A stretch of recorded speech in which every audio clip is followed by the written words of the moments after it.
ဆိုတော့အခုဒီ reading ကအခုဒီ reading ကပေါ့နော်နောက်လာမယ်၄ပတ်အတွက် energy reading ပေါ့နော်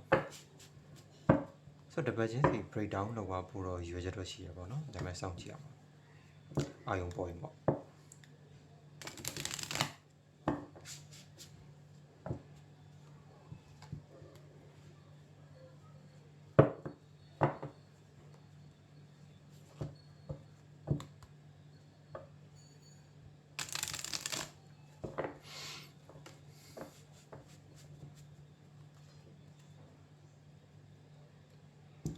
Ready?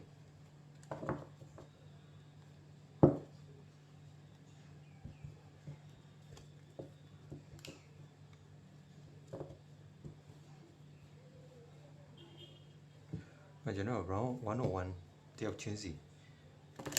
reading လုပ်ပြီးနေကြဆိုတော့ collective ဒီလိုမျိုးလောက်တာရှားဆိုတော့နည်းနည်းလေး reading chaotic ဖြစ်နေဆိုတော့ခါလေးရတဲ့ message ကဖြုတ်ထွေးတယ်ပေါ့နော်အဲဆို collective ဖြစ်လို့ဖြစ်မယ်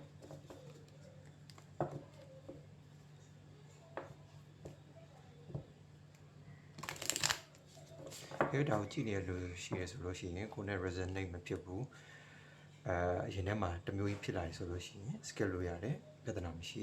ဒါကreading လူတိုင်းတော့မဟုတ်လေ collective ဖြစ်တာဖြစ်တဲ့အတွက်101ဆိုရင်တော့ပိုတိကြတာပေါ့ဆိုတော့နောက်ထပ်လေးပတ်အတွက်ရှိလာပါလား August ဒီပတ်ဆိုတော့တစ်လဖြစ်သွားလို့ပေါ့ဆိုတော့ message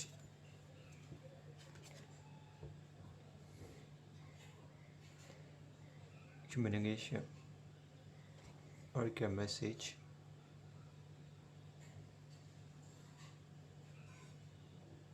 ဒါဘာပြောချင်တယ်လဲဆိုတော့ကိုယ့်ရဲ့ vision ကိုယ်မှာထားရှိထားတဲ့ vision အဲ့ဒါကိုအကောင့်ထဲပေါ်တယ်အဲ့တော့ vision ဆိုလို့ရှိရင်ကျွန်တော်တို့အရင်ဆုံး idea နဲ့စ idea ပြီးမှ action အဲ့ action ယူမှသာလေကိုယ့်ရဲ့ vision ကအကောင့်ထဲပေါ်လာမှာပေါ့နော်ဆိုတော့ရှေ့လာမဲ့၄ပတ်အတွင်းမှာကိုယ့် vision ပေါ့နော်အဓိကကိုလို့ပဲမြင်တယ်နောက်ပြီး transformation ဟိုတည်းမြင်တယ်။ကြည့်ကိုဒီရပိုင်းပေါ့နော်ဒီရပိုင်းမှာပဲဖြစ်ဖြစ်လာမဲ့နာဂတ်မှာပဲဖြစ်ဖြစ်ပေါ့နော် near future မှာပဲဖြစ်ဖြစ်ဒီလိပ်ပြာတွေခဏတွေ့တယ်လို့ပေါ့နော်အဓိကလိပ်ပြာဆိုတော့အခုအပြောင်းကာလ transformation ဖြစ်တဲ့ကာလပြီးရင်နောက်တစ်ခုကကိုယ့်ရဲ့ကြီးမှန်းချက် vision ကိုပဲဥတည်နေမဲ့ကာလတစ်ခုပေါ့နော်ကိုစိတ်ကလည်းအဲ့ဒီလိုပဲအားတာနေလိမ့်မယ်ဟိုတခြားကိုမှ full time job ရှိတယ်ထားပါစို့ဒါမှကိုငွေကြီး survival အတွက် full time job ရှိတယ်ဆိုရင်တော့မှအဲ့ဒါတိတ်ပြီးတော့စိတ်ဝင်စားဘူးစိတ်ဝင်စားတာ passion အဲ့တိတ်ပြီးရှိမှာမဟုတ်မဖြစ်မနေမို့တာလောက်ရတယ်ကွာတိတ်ပြီးတော့စေတနာမရှိဘူးမှန်တိုင်းပြောရမယ်ဆိုလို့ရှိရင်အဲ့လိုမျိုးပေါ့နော်ဘယ်မှာစေတနာသွားစေတနာဆိုတာဟိုစိတ်ကအင်အားကွာအဲ့တော့ကောင်းတာလုပ်ချင်တာလည်းစေတနာမကောင်းတာကိုလုပ်ချင်တာလည်းစေတနာကောင်းစေချင်တာလည်းစေတနာဆုပ်ယုပ်စေချင်တာလည်းစေတနာဆိုတော့အဲ့ဒီစေတနာကိုပြောအောင်နော်စေတနာဆိုလို့ဟိုအကောင့်ဖက်ကြီးပဲမဟုတ်ဘူးနော်ဒီဘက်မှာကျတော့ပြောချင်တာကကျတော့တိတ်ပြီးအားမဆိုင်ချင်တော့ကွာ day to day လုပ်နေရတဲ့လုပ် survival မဟုတ်တော့တာလုပ်နေရတယ်ဟုတ်တယ် survival ပေါ့နော် survival မဟုတ်တာလုပ်နေရတယ်ကိုယ့်ရဲ့ကိုကအိမ်မက်နဲ့ဟိုဝေးကောင်းဝေးနေလိမ့်မယ်ပေါ့ဆိုတော့အဲ့ဒါကြီးကိုတိတ်စိတ်မပါတဲ့မှုဝင်နေလိမ့်မယ်ဒါလည်းကောင်းတဲ့အချက်ပါဘာလဲဆိုတော့ကိုယ့်ရဲ့ vision ကို dominate လုပ်မှာဖြစ်တဲ့တော့ပေါ့နော်ဆိုတော့ terror ကြည့်လိုက်အောင်ဟုတ်တယ်ဆိုတော့ဟုတ်တယ်ပြောရလေဆိုတော့ nice one reverse Ten of Cups and Page of Pentacles ဒါဆိုရင်တော်တော်ရှင်းနေပြီဘာလို့တော်တော်ရှင်းနေပြီပြောလဲဆိုတော့ passion နဲ့မရှိတာဘယ်မှာလဲဆိုတော့ကိုနေ့စဉ်လုပ်နေတဲ့အရာအရင်တော့ passion ရှိခဲ့ကွာဥမာထားတော့အလုပ်လုပ်တယ်ပတ်စံရတယ်ဒါမှမဟုတ်ကိုလိုချင်ခဲ့တယ်လို့ထင်တဲ့အရာပေါ့ကွာအဲ့ဒါက စိတ်ဝင်စားဖို့မကောင်းတော့တာကိုအတွက်ဆိုတော့မနက်ခင်းအိမ်ရထိုင်တာမှာဟင်းဒီလောက်ကြီးလောက်အောင်ဒါကြီးလောက်အောင်မယ်ဆိုတဲ့ဟာမျိုးဖြစ်လာတာပေါ့နော်ပြင်းကြီးစိတ်ဆိုတဲ့အခါမှာအပြင်းခေါ်တာမဟုတ်ပဲနဲ့ကိုယ့်ရဲ့ inner fire မရှိတော့ကွာအဲ့ဒီအလုပ်ပေါ်မှာဆိုတော့အဲ့ဒါလေးဆိုရင်သဘောပေါက်မှတယ်နောက်တစ်ခုကကျတော့ဒီမှာ Oracle မှာပြောသလိုပဲ future vision ကိုလိုချင်တဲ့ဘဝပုံစံအဲ့ဒါကိုပဲပေါ်ဆောင်မှုအားတန်စိတ်ကအင်အားကအဲ့ဒီကိုပဲမြားပြနေကွာမြားထိုးပြနေဆိုတော့လူတိုင်းမှာတော့သူဟာလည်းသူပုံဖော်ထားတဲ့ vision တစ်ခုတော့ရှိမှာကွာဘဝရဲ့ဘယ်လိုပြောမလဲပြည့်စုံတဲ့ဘဝပေါ့ဆိုတော့အဲ့လိုမျိုး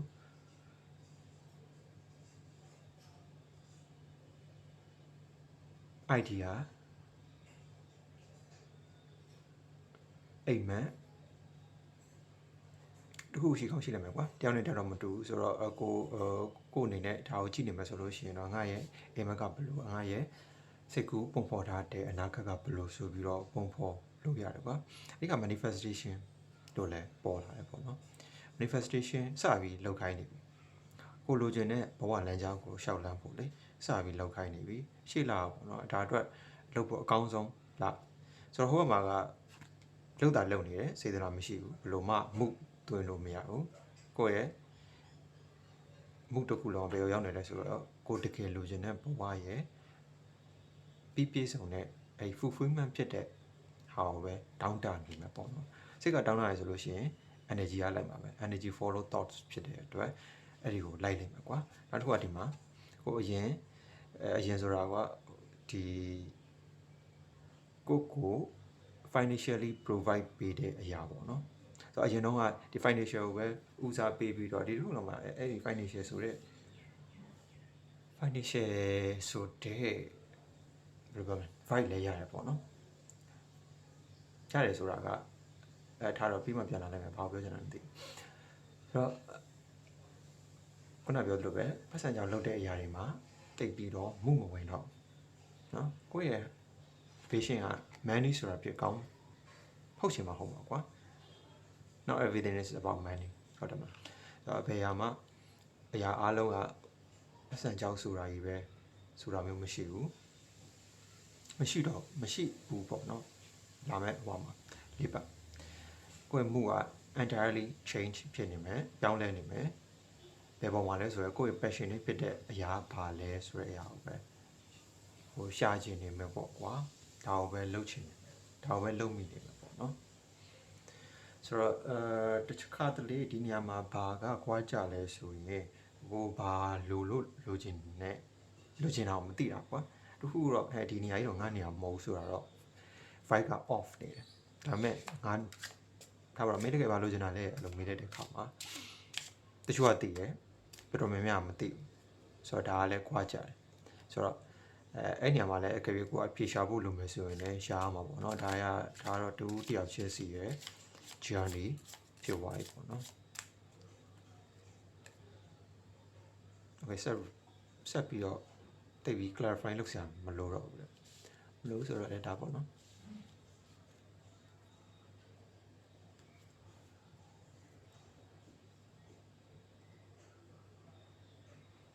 အတိတ်ပဲရှိလာတော့မသိရှိကောင်းလည်းရှိမှာပေါ့နော် maybe ဟိုကြည့်နေတဲ့လူတွေမှာဒီ message ကိုလိုအပ်နေတဲ့လူလည်းရှိကောင်းရှိမယ်မရှိလည်းမရှိဘူးခုနပြောလို့ပဲကျွန်တော်ရဲ့ collective reader နည်းနည်း chaotic ဖြစ်တယ်တူတယောက်ချင်းစီလို့ရှိတူတယောက်ချင်းစီ101တောက်လို့ရှိရင် flow ချော်တယ်အဲ့လိုအများအတွက်ကြည့်လိုက်မယ်ဆိုလို့ရှိရင်ဘာဖြစ်လို့ပြောမှမသိဘူးအဲ့အတွက်သိပြီးတော့public video သိမရှိဘူးပေါ့နော် inner cycle မှာပဲဒီလိုပဲ read လုပ်နေတာပေါ့ဒါပေမဲ့ကိုယ် comfort zone ကနေတစ်ချက် track ကြည့်မယ်ပေါ့နော်အဲ့အတွက်ရည်ရွယ်ပြီးလောက်တာဖြစ်တယ်ပေါ့နော်ဒါကတော့ left reading maybe တချို့လူတွေအတွက်လည်းလောကောင်းလို့မယ်ပေါ့နော်အဲ့အတွက် Oracle နဲ့အရင်ကြည့်မယ်ပြီးလို့ရှိရင် Tarot နဲ့ clarify လုပ်ကြမယ်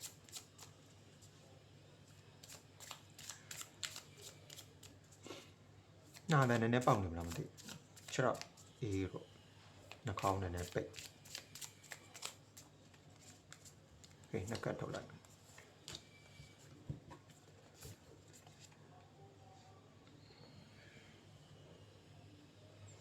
hot with the key နဲ့ x အဲ့ဒီမှာနှစ်ခုပါလား welcome and love meeting the one open your heart getting together perfect so break it separation start the pattern silent treatment abandonment နှစ်ခုကတော့နည်းနည်းလေးတခြားစီဖြစ်အဲ့ဒါအဲ့အခြေအနေရှိတဲ့နှစ်အုပ်စုကိုပြောချင်တာလို့မြင်တယ်ပေါ့နော်အဲ့အတွက်ဒါလေးနည်းနည်းဖြစ်လိုက်မယ်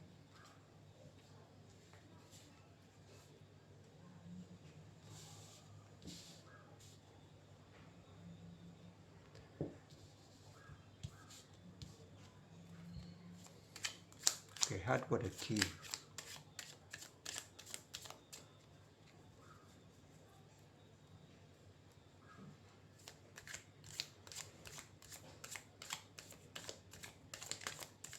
ဒါကြတော့လက်ရှိမှာဒီဟာနေတဲ့ vibe ကကြာဒါကတော့လက်ရှိမှာဟို relationship အတီးတကြမရှိသေးတဲ့လူတွေပေါ့အတီးတကြမရှိသေးတဲ့ဆိုတာ stay searching welcome တကားဖွင့်တာနှလုံးသားတကားဖွင့်ထားတဲ့ opportunity ကိုစောင့်နေတဲ့ဒါမှမဟုတ်တကားဖွင့်ထားတယ်ပေါ့ကွာတကားဖွင့်ထားတဲ့အုပ်စုအတွက်အဲ့တော့လက်ရှိ relationship ဒီမှာ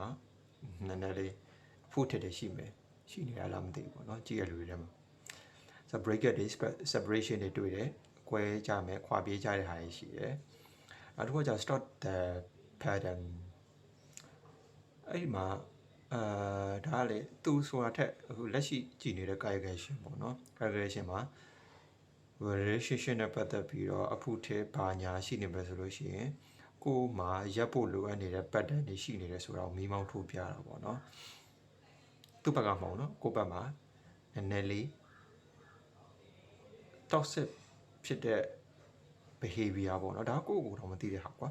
ဆိုတော့အဲ့ဒါလေးတွေရှိနေတယ်အဲ့ဒီ pattern လေးတွေကိုကိုယ့်ကိုမြင်ဖို့လိုအပ်တယ်လို့ယူဆတယ်ပေါ့နော်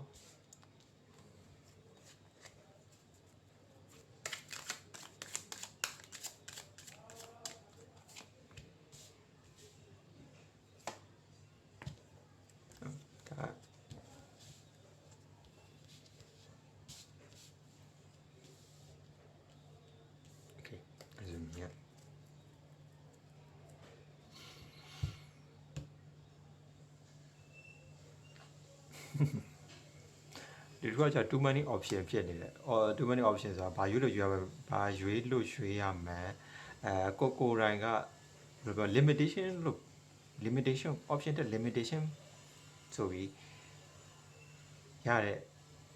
fight ကပုံများရပေါ့နော် limitation ဆိုတာဘာကိုပြောချင်လဲဆိုတော့ဒါပါတော့ကိုနဲ့အတီးတကြဖြစ်မဲ့ soulmate ပေါ့ကွာလိုက်ရှာနေတယ်သို့ပေမဲ့ကို့မှာထားတဲ့ဒီအချက်တွေနဲ့ပြည့်စုံမှငါရဲ့soulmate အဲ့လိုမျိုး dance condition နဲ့ချထားတာနည်းနည်းလေးများနေတယ်ပေါ့နော်အဲ့ကြောင့်လည်းဒီမှာ hard with the key ဆိုပြီးတော့ပြောချင်တာထင်ပါရဲ့ပေါ့နော်ဆိုတော့ perfect nobody is perfect ဘယ်သူမှ perfect ဖြစ်တဲ့လူဆိုတာမရှိဘူးကိုကအဲ့ဒီ perfect ကြီးကိုပဲအဲ့ perfection ဖြစ်တဲ့ဟာကြီးကိုပဲမျှော်လင့်နေရဆိုလို့ရှိရင်ဘယ်တော့မှအဲ့ limitation တွေနဲ့ပဲအချိန်ကုန်နေမယ်စီးရပေါင်းနေဆိုတော့ limitation တွေပဲထားရမယ်ဆိုလို့ရှိရင်ဘယ်တော့မှရတော့မှာမဟုတ်ဘူးကွာကိုယ်နှလုံးသားတော့ပိတ်ထားတဲ့အတူတူပဲအဲ့ဒါဆိုတော့အမြဲတမ်းကိုမချိုက်တဲ့ shit အမြဲတမ်းကိုမချိုက်တဲ့အချက်တွေဆိုတာရှိနေမှာပဲကွာဆိုတော့အဲ့လို limitation ထားတာခြင်းတည်ကိုယ့်ရဲ့ love journey မှာအတားအဆီးအပိတ်ဆို့ဖြစ်စေရပေါ့နော်အဲ့ဒါလေးကိုသတိထားကြတာ the one ကရှိပြီးသားကွာကို့မှာလေအဲ့ဒီ the one ဆိုတဲ့လူကရှိပြီးသား the one ဆိုတဲ့ဟာရှိပြီးသားဒါပေမဲ့အဲ့ the one ကတော့blind box ဖောက်တယ်လို့ပဲကွာဒီမှာဆိုလို့ရှိရင်လည်းအလယ်မှာသူက option တွေ so many option အလယ်မှာကျတော့ဒီကခွက်ထဲမှာကျတော့ထင်ရှားနေတဲ့ဒီလူပုံတံကိုအပေါ်က clock နဲ့အုပ်ထားတဲ့ဟာရှိတယ်ဆိုတော့အဲ့ဒါဒီအထက်မှာဘယ်လိုရုပ်ခံလဲဘယ်လိုပုံစံလဲဆိုတာတော့ကိုကမသိဘူးကွာမသိတာဖြစ်တဲ့အတွက်သိစရာလည်းမလိုဘူးလို့ထင်တယ်အဲ့ဆိုငကိုတွေကကိုကစိတ်ကူးရှင်ပြီးဒီပုံစံကြီးထားပါတော့ကွယ်ဥပမာနော် just example ဥ အရက်ရှိမှာတော့ဘာဖြစ်မှာတော့စပင်လေးကဒီလိုလေးရှိမှာတော့အဲ့လိုဆိုလို့ရှိရင်က limitation တခုဖြစ်နေပြီအကယ်၍ကိုတို့ရဲ့လူကကိုယ့် soulmate the one ဆိုရဲဖြစ်သည့်တိုင်အောင်မှာကို့မှာဒီ limitation ဒါဖြစ်တဲ့အတွက်အဲ့ဒီအပေါ်မှာ fulfillment ရမှာမဟုတ်ပြောချင်တာလေအကယ် soulmate နဲ့တွေ့တော့မှာ fulfillment ရမှာမဟုတ်ဘာလို့ဆိုတော့ကို့မှာထားရတယ် rule တခုကြီးကြောင့်ကွာဆိုတော့ပြောချင်တဲ့သဘောပေါက်မှထင်တယ်ဆိုတော့ blind box ဖောက်သလိုပဲ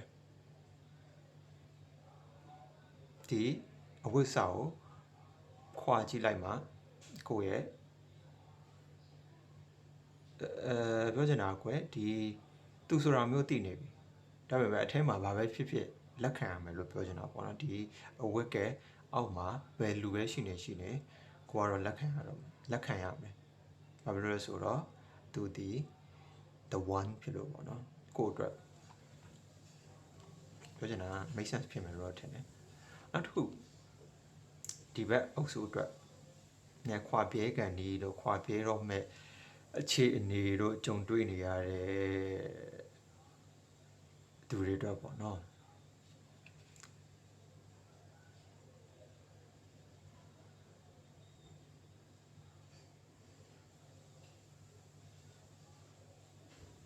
တခုခေါင်းထဲမှာပေါ်လာတာလေအနာဂတ်ကိုအရန်ကြည့်လွန်းနေဆိုရဲအချက်ကွာဘာပြောချင်တာလဲတော့မသိဘူးကဲဟိုဒီအောင်ကြည့်နေလူနေနဲ့ဒီ message နဲ့တိုက်ဆိုင်မယ်ဆိုရင်တော့သဘောပေါက်မှာပေါ့နော်အနာဂတ်ကိုအရန်ကြည့်လွန်းနေတယ်ပြစ္ဆုတ်ပံမှာမတည့်ဘူးအားကြောင့်မို့လဲကိုယ့်ရဲ့ပြဿနာတွေကဒီပုံမှာပဲအခြေခံတာကွာပြစ္ဆုတ်ပံမှာမတည့်တဲ့အရာပြစ္ဆုတ်ပံတက်မှရှိမနေတဲ့အရာပေါ့နော်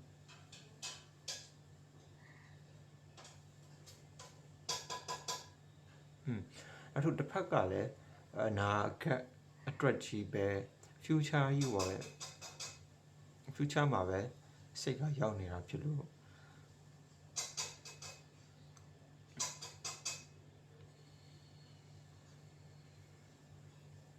ပြီးပြီလားတော်တော်